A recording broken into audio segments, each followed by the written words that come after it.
Okei, nyt tehdään silleen, että tehdään Arttu Lindemanin review tästä Arttu Lindeman juomasta. Tää tarvii laittaa 4 kertaa Arttu Lindemanin nimi, että se on hyvä.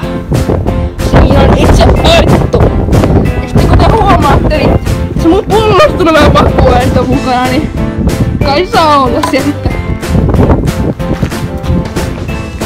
Toiko se mau? En tiedä mistä löytyy, mutta mä tiedän, että se tulee jonkun aanuksesta ulos. Okei.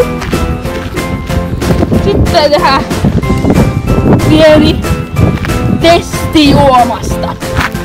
Haluaisitko maistaa raikasta ja ravitsevaa Arttu Lindeman juomaa? Kuten huomaatte, tässä se on täydessä kloorissa. Se tuli ihan makuilta pintaankin.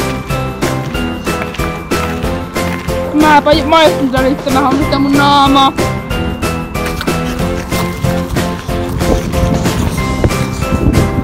Se maistui hyvälle.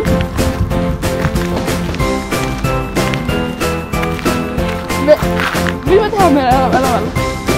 Kuten huomaatte, niin ei mä sano, että Arttu Lindemanin juoma on vähän sameeta, mutta niinku epäilen vahvasti.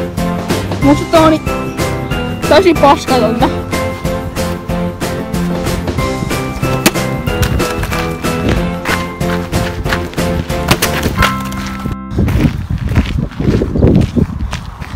Oli hyvää juotavaa. Me like. Tässä on paljon.